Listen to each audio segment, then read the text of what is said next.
Bilgeliğin dudakları, anlayışın kulakları dışında kapalıdır. Bilgelik herkesin kolayca ulaşabileceği bir şey değildir. Yalnızca anlamaya istekli ve yetkin olanlara sunulur. Dudaklar bilginin paylaşıldığı bir kaynağı, kulaklarsa anlayışı ve alıcı olmayı sembolize eder. Özellikle ezoterik öğretiler derin felsefeler ve mistik bilgilerle ilişkilidir. Özetle bilgelik sıradan bir şekilde verilmez. Onu arayanın çaba göstermesi, anlama kapasitesine ulaşması ve bilginin değerini takdir etmesi gerekir. Ve bu cümle Kybalion gibi ezoterik metinlerde sıkça rastlanan bir öğretidir. Gizli örgütler toplumumuzu bir şekilde gölgelerden yönetti. En bilindik ve ünlü olan karanlık örgütlerse Illuminati, Kafatası ve Kemikler, Scientology ve Tapınak Şövalyeleridir. Ve bunlar genelde kadim bilgiye ulaşan masonlar tarafından yönetiliyor ve oluşturuluyor. Bu örgütlerin kitleler üzerinde haksız avantaj elde etmelerini sağlayan bazı gizli bilgilere sahip oldukları çok iyi biliniyor. Her zaman diliminde bir şekilde bu sırları sıkı bir şekilde korumuşlardır ve bu sırlar sadece toplumun elitleri tarafından bilinir ve takip edilir. Günümüzde bu örgütlerin çoğunun yok edildiği söyleniyor olsa da dünya ve insanlık üzerindeki ezoterik ve reel baskıları olabildiğince artmış durumdadır. Bir şekilde aktiftirler ve çalışmalarını sürdürmektedirler. Ve en göze gelen örgüt şu an Freemasonlar olarak öne çıkıyor. Masonlar Orta Çağ'dan beri var oldukları söylenir ancak köken hikayeleri aslında olabildiğince gizlidir. Bugün bu videoda Masonların gizli öğretilerini gözler önüne sereceğiz. Kanala abone olun, yorumunuzu yazın ve videomuzu paylaşın. Gizemli bir serüvene daha başlıyoruz arkadaşlar. Şimdiden iyi izlemeler.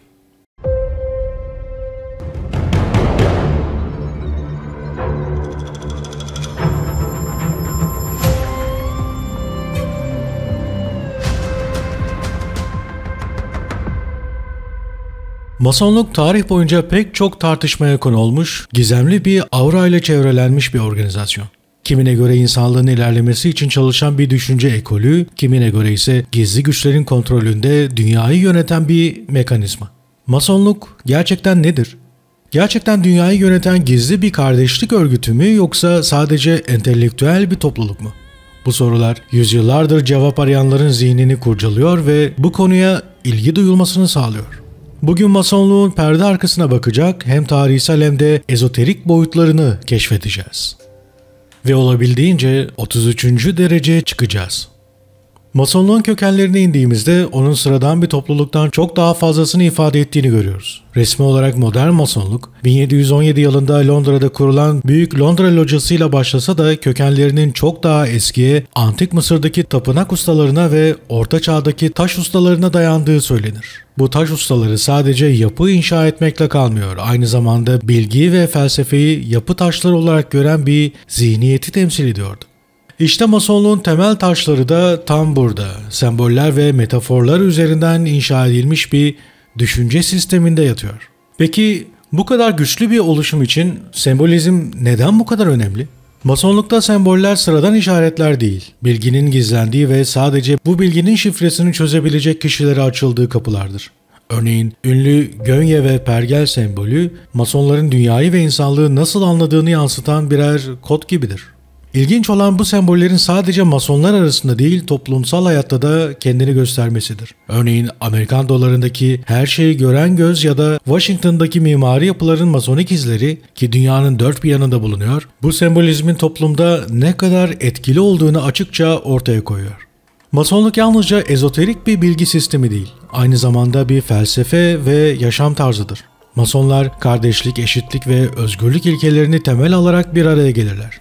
Ancak bu ilkelerin altında yatan daha derin bir gerçek vardır. İnsanın kendi potansiyelini keşfetmesi ve evrensel yasalarla uyum içinde yaşaması. Masonik öğretiler bireyi hem kendisiyle hem de evrenle uyum içinde olmaya davet eder. Bu, Masonluk üyelerinin ritüellerinde ve günlük hayatlarında sık sık karşılaşılan bir temadır. Aslında Masonluk, bireysel gelişimi kolektif bir bilgelikle birleştiren bir okul olarak da tanımlanabilir. Ama her ne kadar okul olarak tanımlasak da birçok uygulaması ve ritüeli gizli ve gizemlidir. Masonluğun tarih boyunca hem karanlık hem de korku uyandırmasının bir nedeni de üyeleri arasında yer alan ünlü isimlerdir. George Washington, Benjamin Franklin ve Mozart gibi isimlerin masonik bağlantıları, masonluğun sadece felsefi bir topluluk olmadığını, aynı zamanda gücün ve etkinin bir aracı olabileceğini düşündürmüştür. Birleşik Devletler Anayasası'nın yazımında masonların etkili olduğu ya da Fransız devriminin bazı liderlerinin masonik düşünceden ilham aldığı iddiaları, masonluğun tarihteki etkisinin nedenli derin olduğunu ortaya koyuyor. Peki masonluğa olan bu ilgi sadece güce duyulan meraktan mı kaynaklanıyor, yoksa insanlar masonların ezoterik ve mistik yönüne duydukları hayranlık nedeniyle mi bu örgüte bu kadar ilgi duyuyor? Masonluk belki de modern dünyanın çözmekte zorlandığı sorulara cevap sunabileceği düşünülen bir bilgi hazinesi olarak görülüyor. Bu bilgi her ne kadar geniş kitlelere açık olmasa da masonların felsefi öğretilerine ve ritüellerine baktığımızda bir ipucu sunuyor. Kendi gerçeğini keşfet ve onu dünyaya yansıt. Masonluk, gizemlik ve bilgelik arasında bir köprü kurar. Peki bu köprünün diğer tarafında ne var? Ezoterik bilgi mi, küresel güç mü? Yoksa her ikisinin bir birleşimi mi? Bu yolculukta masonik sembollerden ritüellere, üyelerinden felsefi doktrinlere kadar pek çok ayrıntıya değinerek bu sorulara yanıt arayacağız. Şimdi sıradaki adıma geçmeye hazır mısınız? Bir sonraki bölümde masonluğun sembolizmine ve gündelik yaşam üzerindeki etkilerine daha derinlemesine bakacağız. Masonik sembolizm, gizemli işaretlerin modern dünyadaki izleri. Masonluk denildiğinde akla gelen ilk şeylerden biri şüphesiz sembollerdir. Ancak bu semboller yalnızca masonlar arasında kullanılan işaretler olmaktan çok daha fazlasıdır. Masonik semboller hem gizemli bir bilgi sistemini saklayan kodlar hem de toplumsal hayatta kendine yer bulan kültürel işaretlerdir. Gündelik yaşamımızda farkında olmadan karşılaştığımız bu semboller masonluğun etkisini nedenli derin olduğunu açıkça ortaya koyar. Bu sembollerin anlamları nedir ve neden bu kadar önemli hale gelmiştir?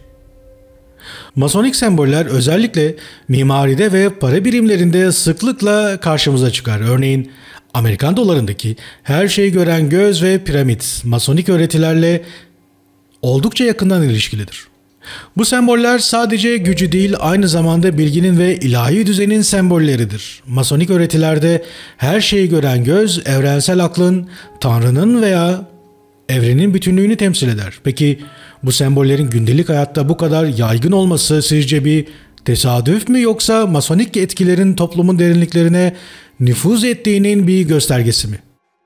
Mimari, masonik sembollerin en güçlü yansıma alanlarından biri olmuştur. Özellikle Washington DC'deki Kapitol binası ve bazı Avrupa katedrallerinin tasarımında masonik etkiler açıkça görülür.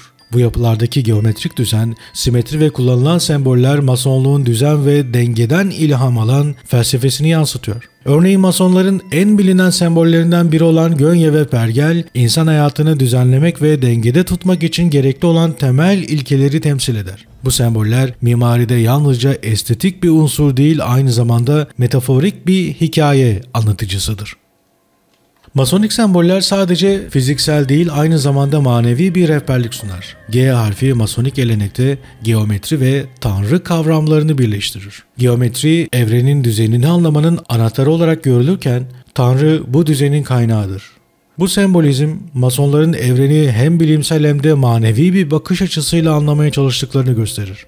Dolayısıyla masonik semboller sadece birer görsel öge değil, aynı zamanda birer bilgelik ve anlayış anahtarıdır. Masonik semboller sadece mimari ile sınırlı kalmaz. Sanat, edebiyat ve hatta popüler kültürde de kendini gösterir. Örneğin pek çok film ve romanda masonik semboller gizem ve sırların bir parçası olarak kullanılmıştır. Dan Brown'un Da Vinci şifresi gibi eserlerinde masonik sembollerin işlenmesi bu sembollerin modern kültürdeki yerini güçlendirmiştir. Bu durum masonik öğretilerin kültürel anlamda bir cazibe merkezi haline gelmesine neden olmuştur. Bugün masonik sembollerle karşılaşmak için çok uzağa gitmemize gerek yok. Şehir meydanlarında bulunan heykellerden modern logolara kadar birçok yerde bu sembolleri görebiliriz. Örneğin pek çok ünlü markanın logosunda bulunan üçgen ve pusula şekilleri masonik sembollerin izlerini taşır. Ancak çoğu insan bu sembollerin anlamlarını bilmeden onlara aşina bir şekilde yaşamaya devam ederler. Bu, masonluğun görünürde gizli ancak aslında hayatın her alanında etkili olan bir yapıya sahip olduğunu bir kez daha kanıtlıyor. Masonluk tarih boyunca bir sır ve güç kaynağı olarak varlık göstermiştir. Ancak bu gizemli öğretilerin arkasındaki prensipler sadece Masonlar için değil, tüm insanlık için evrensel bir değer taşır. Herkesin hayatında bir şekilde karşılaştığı ve uygulamaya çalıştığı temel yasalar ve prensipler, kadim bilgelikle modern başarı arasında bir köprü kurar. Peki Masonlar bu evrensel yasaları nasıl kullanır ve dünya üzerindeki başarıyı şekillendirmek için bu kadim bilgeliği nasıl uygularlar? Bu bölümde Masonik öğretilerin temel yasalarını ve bu yasaların yaşamlarımızdaki etkilerini daha derinden keşfedeceğiz. Evrensel yasalar ve Masonik prensipler. Kadim bilgelikten modern başarıya. Masonluk yüzeyde bir kardeşlik organizasyonu olarak görülse de derinlerde evrenin işleyişini anlamaya yönelik bir bilgi sistemi barındırır. Bu bilgi sistemi evrensel yasalar olarak bilinen kadim bilgelik ilkelerine dayanır. Bu yasalar yalnızca Masonların değil, tarihteki pek çok düşünür ve liderin başarı ve güç elde etme yolunda rehber edindiği kurallardır. Ancak bu ilkelerin gücü sadece bireysel bir rehber olmalarında değil, aynı zamanda toplumu ve hatta dünyayı şekillendirme potansiyeline sahip olmalarında yeter. Masonlar evrensel yasaları hayatın işleyişini anlamak ve kontrol altına almak için kullanır. Bu yasalar evrenin düzenini, insan davranışlarını ve başarıya ulaşmanın yollarını anlamak için bir çerçeve sunuyor. Örneğin sebep-sonuç yasası, yani karma, Masonların etik değerlerinin temelini oluşturur. Bu ilkeye göre her eylem bir sonuç doğurur ve bu sonuçlar bireyin geleceğini şekillendirir. Masonlar bu yasayı hayatın her alanında uygulayarak hem bireysel hem de toplumsal düzeyde olumlu sonuçlar yaratmayı hedefler. Bir diğer önemli evrensel yasa ise çekim yasasıdır. Bu yasa düşüncelerin ve niyetlerin fiziksel gerçekliği nasıl şekillendirdiğini açıklar. Masonlar bu yasayı sadece bireysel hedeflere ulaşmak için değil, aynı zamanda toplumu dönüştürmek için de kullanıyor. Zihinsel disiplin ve meditasyon yoluyla Masonlar dünyayı daha iyi bir yer haline getirebilecek kolektif bir enerji yaratmayı amaçladıklarını açıklamışlardır. Peki sizce bu amaçları öyle midir? Cevaplarınızı mutlaka bekliyorum değerli arkadaşlar. Masonik öğretiler genellikle hermetik gelenekten türetilmiştir. Hermetik felsefe, külliyatta olduğu gibi küçükte de öyledir ilkesiyle bilinir. Bu ilke evrenin düzeninin bireyde de yansımasını bulduğu fikrine dayanır. Masonlar bu anlayışı kullanarak hem bireysel hem de toplumsal düzeyde denge ve uyum sağlamaya çalışır. Hermetik felsefenin bir diğer temel ilkesi olan zıtlıklar yasası, Masonların hayatı bir bütün olarak görmesini sağlar. Her durumun içinde bir karşıtlık barındırdığını ve bu karşıtlıkların bir denge oluşturduğunu kabul ederler. Masonlukta bu tür öğretiler ritüeller ve sembollerle ifade edilir. Örneğin siyah ve beyaz taşlarla süslenmiş zeminler, dama tahtasına benzeyen taş döşemeler, zıtlıkların birliğini ve dengeyi simgeler. Bu semboller yalnızca estetik unsurlar değil, aynı zamanda Masonların yaşamlarına rehberlik eden derin felsefi anlamlardır. Ki hiçbir ritüelleri veya önemli kutlamaları bu tip siyah beyaz yer zemini olmadan yapmazlar. Ritüelleri için bir nevi boyut kapısı açamazlar. Masonlar kadim bilgeliği yalnızca bireysel bir rehber olarak değil, aynı zamanda gerçeği şekillendiren bir araç olarak görürler. Ritüeller ve uygulamalar bilinçaltını yeniden programlamak ve niyetlerini fiziksel gerçekliğe dönüştürmek için tasarlanmıştır. Masonik inançlara göre düşünceler evrensel enerji alanlarıyla birleşerek fiziksel dünyayı etkiler. Bu, Masonların hem kişisel başarılarını hem de daha büyük toplumsal değişimleri nasıl planladıklarını anlamamız için gayet net bir anahtar sunar. Sonuç olarak Masonların evrensel yasalar ve hermetik öğretilerle şekillendirdiği bu felsefi yapı, yalnızca birer ritüel ya da sembolizmin ötesinde insanlığın evreni anlama ve onunla uyum içinde yaşama arayışını temsil eder. Bu bilgiler bireylerin ve toplumların nasıl bir dönüşüm geçirebileceğini anlamamıza ışık tutar. Ancak bu öğretiler bir sır olarak mı kalmalı yoksa herkesin faydalanabileceği bir rehber mi olmalı?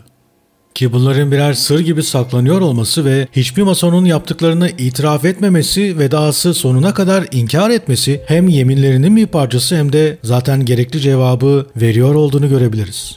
Yani o kadar da pembe bir tablo çizmemize gerek yok. Aslında kimsenin öğrenmesini istemiyorlar.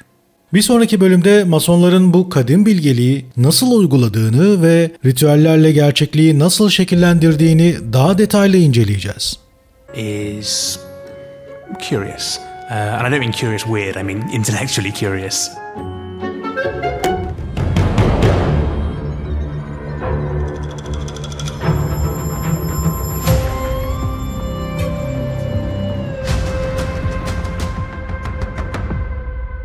Manly Palmer Hall, ezoterizm ve mistisizmin dünyasında önemli bir figür olarak öne çıkmakta. Hem bir filozof hem de bir mistik olan Hall, bilgeliğin derinliklerine inmiş ve Batı ezoterik geleneği üzerine geniş kapsamlı çalışmalar yapmıştır. En bilinen eseri Tüm Çağların Gizli Öğretileri adlı kitabıdır. Bu eser tarihin farklı kültürlerinde ve derinlerinde yer alan ezoterik bilgilerin bir araya getirilmesinin yanı sıra insanlığın manevi evrimi üzerine derin izler bırakmış bir başyapıttır. Manly P. Hall, bu eseriyle ezoterizmin karmaşık sembolizmi ve kadim bilgelik üzerine yazdığı metinlerle günümüze kadar etkisini sürdürmüştür. Peki bu çalışmalarının ardında hangi öğretiler yatıyor ve Hall'un insanlık için sunduğu bu derin bilgiler ne anlama geliyor? Gelin Hall'un mistik dünyasına adım atarak bu gizemli ve güçlü öğretileri birlikte keşfedelim. Manly P. Hall yalnızca ezoterik bilgiyi analiz etmekle kalmadı. Aynı zamanda bu bilgiyi toplum için anlamlı ve kullanılabilir bir hale getirdi. Onun yazıları masonik öğretilerle ilgilenenler kadar spiritüel gelişim arayışında olan geniş bir kitleye de hitap etti. Hall'un çalışmaları kadim bilgelikle modern dünyanın sorunları arasında bir köprü oluşturdu. Hall, bu kitabında kadim uygarlıkların sembollerle ve ritüellerle ifade ettiği derin gerçekleri açıklamaya çalışır. Piramitlerden tarot kartlarının gizemine kadar insanlık tarihindeki birçok gizemli sembol ve öğreti Hall'un analitik bakışıyla incelenir. Bu kitap, masonik sembolizm ve kadim bilgelik arayışında olanlar için paha biçilmez bir kaynak niteliğindedir. Özellikle masonik sembollerin evrensel yasalarla nasıl ilişkili olduğunu açıklayan bölümleri bu eseri benzersiz kılar. Manly P. Hall'un çalışmaları, ezoterik bilginin yalnızca geçmişte kalması gereken bir bilgi birikimi olmadığını, aynı zamanda modern dünyanın sorunlarını çözmede de bir rehber olabileceğini gösterir. Hall, kadim öğretilerin bireyin ruhsal gelişimi için olduğu kadar toplumun kolektif bilinç düzeyinin yükseltilmesi için de önemli olduğunu vurgulamıştır. Ona göre bu bilgeliği anlamak, bireyin kendini keşfetme yolculuğunda bir anahtar görevi görür. Ezoterik öğretiler Hall'un çalışmalarında hem bireysel hem de toplumsal bir dönüşüm aracı olarak sunulmuştur. Hall, kadim bilgeliğin sadece semboller ve ritüellerde gizli olmadığını, aynı zamanda doğanın döngülerinde, insan davranışlarında ve evrensel yasalarda bulunduğunu savunur. Bu anlayış, masonik düşüncenin özüyle de büyük ölçüde örtüşmekte. Masonlar arasındaki en önemli özelliklerden birisi de seviyelere ayrılmış olması ve 33. dereceye hatta 34. dereceye kadar büyük bir disiplin ve kadim bilgi yüküyle yüklenmesi. 33. derece masonluk tarih boyunca pek çok efsane ve merakla sarılmış, bir yandan saygı duyulan bir yandan da gizemli ve kapalı bir dünya olarak kalmıştır. Masonluğun zirve noktası olarak kabul edilen bu derece sadece bir ritüel ya da ünvan olmanın ötesinde daha derin ezoterik bir anlayışı ve gücü simgeliyor. 33. dereceye kadar ulaşmak sadece bir masonsal mertebenin ötesine geçmek anlamına gelmiyor. Aynı zamanda ruhsal ve felsefi bir evrimin simgesidir. Peki 33. derece masonlar bu yüksek derecenin ve onlara ait ritüellerin arkasındaki gerçek anlamı nasıl algılarlar? Gelin bu mertebenin gizemlerine doğru bir yolculuğa çıkalım. 33. derece masonluk, gücün ve ritüelin zirvesi. Masonluk, köklü ritüelleri ve gizemli yapısıyla bilinen bir kardeşlik örgütüdür. Ancak bu yapının içinde bile 33. derece masonluk özel bir yere sahiptir. Masonluğun İskoç ritinde yer alan 33. derece masonik yolculuğun zirvesi olarak görülür ve bu dereceye ulaşmak yalnızca masonluğun değil, aynı zamanda bireysel, ruhsal, entelektüel bir yolculuğunda tamamlandığı anlamına gelir. Ancak bu dereceye dair ritüeller, felsefeler ve gizlilik unsurları masonluk hakkında en çok tartışılan ve merak edilen konuların başında gelir. 33. derece masonluk basit bir üyelik seviyesi değil, derin bir anlam taşır. Bu dereceye ulaşmak kişinin masonluğun temel öğretilerine olan bağlılığını, etik yaşam felsefesini ve kardeşlik ideallerini üst düzeyde içselleştirdiğini gösterir. Ritüeller genellikle sembollerle doludur ve masonun bireysel aydınlanma yolculuğunu temsil eder. Bu ritüellerin her bir adımı bilgi ve bilgelik kazanımını simgeler. 34. dereceye özgü ritüellerse masonik öğretilerin en derin ve ezoterik yönlerini kapsar. Bu ritüeller yalnızca fiziksel bir seremoni değil, aynı zamanda bireyin kendini ve evreni anlamasına yönelik bir meditasyon sürecidir. Masonik felsefede bu derece bireyin kendi sınırlarını aşarak insanlık için daha büyük bir anlam ve katkı yaratma arzusunu temsil eder. 33. derece masonlar arasında tarihi ve modern dönemde tanınmış bilinen birkaç kişi bulunmaktadır. Ancak bu tür bilgilerin çoğu gizli tutulduğu için net veriler bulmak zor olsa da işte 33. derece 3 isim. George Washington, Amerika Birleşik Devletleri'nin ilk başkanı, aynı zamanda bir mason. Washington'ın 33. derece mason olarak kabul edildiği söylenir. Yine de masonluk tarihindeki etkisi ve liderliği göz önünde bulundurulduğunda masonlukla olan bağlantısı oldukça önemlidir. Bir diğeri Andrew Jackson. Amerika Birleşik Devletleri'nin 7. başkanı olan Andrew Jackson, masonlukla güçlü bir bağlantıya sahipti. Jackson, 33. derece mason olarak kabul edilir ve masonluğa olan katkılarıyla tanınır. Ve üçüncü isimse John Jacob Astor. Amerikalı iş adamı ve zengin bir sanayici olan John Jacob Astor, aynı zamanda masonlukta yüksek dereceler almış bir figürdür. 33. dereceye kadar yükseldiği belirtilmekte.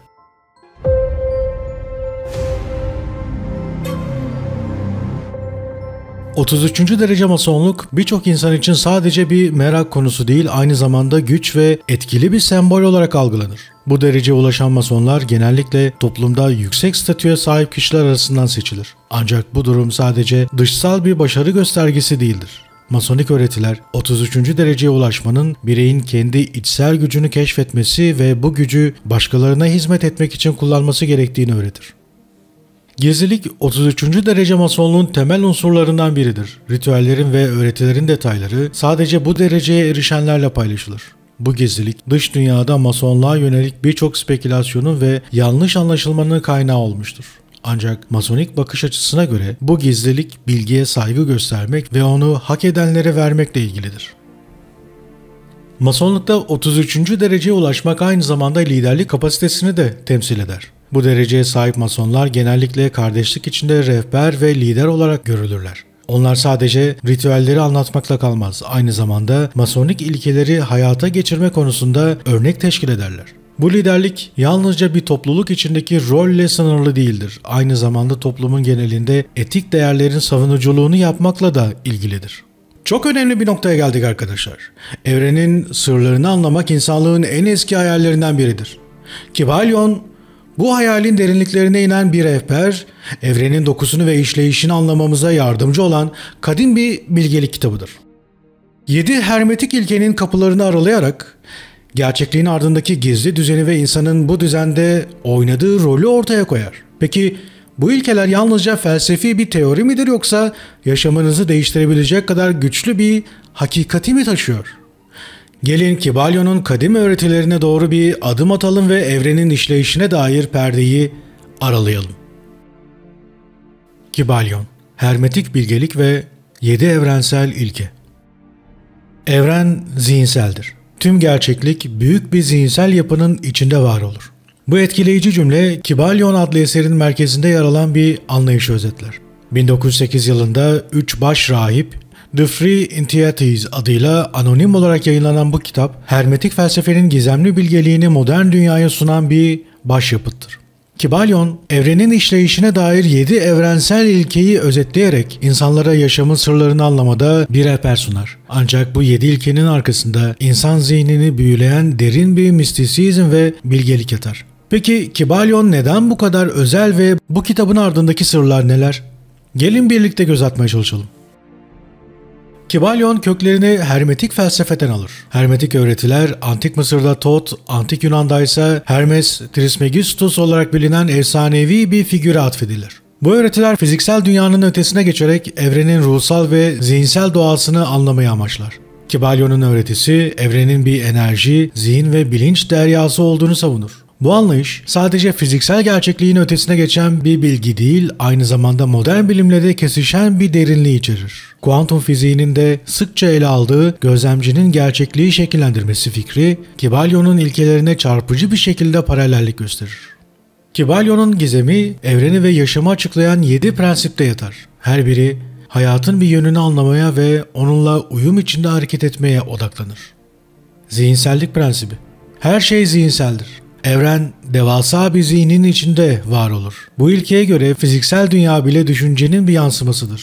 Bu prensip insanların düşünce gücüyle gerçekliklerini nasıl şekillendirebileceklerini açıklayan en önemli öğretidir.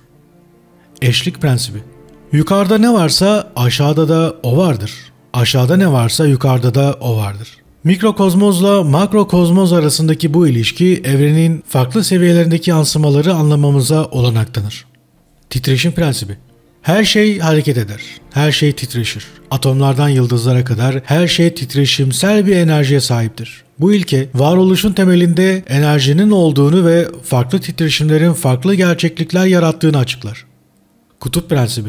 Her şey çift kutupludur. Her şeyin zıtlıkları vardır. Ancak bu zıtlıklar aynı gerçeğin farklı uçlarını oluşturur. Sevgi ve nefret, sıcaklık ve soğukluk gibi zıtlıklar arasındaki fark yalnızca dereceden ibarettir. Ritmik akış prensibi. Her şey bir ritim içinde hareket eder. Gelgitler, doğum ve ölüm döngüleri, yükseliş ve düşüşler bu prensibin ifadeleridir. Bu döngülerin farkına varmak hayatın iniş çıkışlarına karşı dengede kalmayı öğretir. Nedensellik prensibi. Her etkinin bir nedeni, her nedenin bir sonucu vardır. Rastlantılar diye bir şey yoktur. Her şey evrensel bir düzen içinde gerçekleşir. Bu ilke kişisel sorumluluğu ve bilinçli seçimler yapmanın önemini vurgular. Cinsiyet prensibi. Her şeyde eril ve dişil prensipler bulunur. Bu prensipler yaratıcı enerji ve dönüşümün temeli olarak görülür. Cinsiyet prensibi yalnızca biyolojik bir kavram değil, aynı zamanda düşünce, yaratıcılık ve ruhsal değişim için bir metafordur. Kybalion'un öğretileri yalnızca teorik bir bilgi değil, aynı zamanda ruhsal bir dönüşüm yolculuğudur. Bu kitabı okuyanlar hayatlarını değiştirme potansiyeline sahip evrensel yasaları öğrenmekle kalmaz, aynı zamanda bu yasaları uygulayarak gerçekliklerini yeniden şekillendirme gücünü elde eder. Kybalion, bireylere kendi evrenlerinin yaratıcıları olduklarını hatırlatır. Zihnin gücüyle hayatlarını değiştirebileceklerini ve daha bilinçli bir şekilde yaşayabileceklerini öğretir. Kybalion'un gizemli öğretileri modern dünyada hala geçerliliğini korur. Psikoloji, kişisel gelişim ve kuantum fiziği gibi alanlarda bu öğretilerin yankılarını görmek mümkündür. Kitabın dili eski ve mistik olsa da içerdiği mesajlar evrenseldir ve çağlar boyunca etkisini sürdürmüştür. Kybalion, bireyin ruhsal bir lider olarak kendi hayatını yönlendirmesi için bir yol haritası sunar. Kybalion sadece bir felsefe kitabı değil, aynı zamanda bir yaşam rehberidir. Peki siz bu bilgiyi kendi hayatınızda nasıl kullanabilirsiniz? Zihninizin gücüyle hayatınızı şekillendirme fikri sizi korkutuyor mu yoksa heyecanlandırıyor mu? Evrenin sırrını keşfetmek için Kybalion'un 7 ilkesine derinlemesine bakmaya hazır mısınız? Belki de bu bilgiler hayatınıza yeni bir ışık getirecek ve sizi hiç beklemediğiniz bir yola çıkaracaktır. Fakat bu videomuzda kitabı derinlemesine incelemeyeceğiz. Bir başka videoda tüm ayrıntılarını sizlere anlatacağım. Aklınızda olsun arkadaşlar. Ve işte Masonluk'ta bu Kybalion kitabından ve gizli öğretilerinden derinlemesine yararlandığını söyleyebiliriz. Sonuç olarak Masonluk tarih boyunca gizemli yönleriyle dikkat çeken ve hala birçok insanın sorguladığı bir sistem olmaya devam ediyor. Kendisini sadece bir kardeşlik olarak tanımlayan bu yapı aynı zamanda insanlık tarihindeki önemli figürlerin, olayların ve ideolojilerin şekillendiği bir alan haline gelmiş durumda. Gerek 33. derecedeki masonların sahip olduğu derin bilgi ve güç, gerekse sembolizm, ritüeller ve evrensel yasaların izlediği yol, bizlere yalnızca dünyevi bir düzeni değil, aynı zamanda bilinç ve ruhsal evrimimizi de anlatıyor. Masonlar kimilerine göre gizliliğiyle karanlık bir sırrı taşırken, kimilerine göre bu sırrı insanlığa faydalı bir şekilde paylaşan bilgilere ya da bilgelere dönüşmüşlerdir. Hangi bakış açısına sahip olursak olalım, Masonluk bir yandan güç ve bilgi arayışının, diğer yandan insanın kendi içsel yolculuğunu keşfetme çabasının bir simgesi olarak varlığını sürdürmektedir. Kim ne derse desin. Gizlilikleri, ritüelleri ve sembolizmleriyle birçok soruyu beraberinde getiren Masonluk her geçen gün daha çok insanın ilgisini çekiyor. Ama asıl soru şu: gerçekten bu gizli dünyada ne var? Masonların inandığı evrensel yasalar ve semboller sadece sembolik bir anlam taşımaktan mı ibaret, yoksa bilinçli bir şekilde evrimleşmiş bir insanlık ideolojisini mi temsil ediyorlar? Biliyorum, cevapları oldukça zor olan sorular. Şimdi sırlar ne kadar yakın, ne kadar uzak? Her bir adımımızda bilinçli ya da bilinçsiz olarak bu bilinmeyen yolculuklara davet ediliyoruz. Aslında içinde yaşıyoruz. Yani günümüz dünya düzeninde Mason olmayan, özellikle devlet kademelerinde önemli yerlere gelemiyor. Sadece bir adım ötede bir başka gerçeklik var. Ve onlar kendi sırlarını anlatmayarak kendilerine kardeşlik örgütü deyip şeffaflığa zıt olsalar da insanlık dünyada neler döndüğünü gayet iyi biliyor bence. Ben Volkan Çelik değerli arkadaşlar. Gizemleri ve bilinmeyenleri birlikte karşılıklı paylaşmaya ve yorumlaşmaya devam ediyoruz.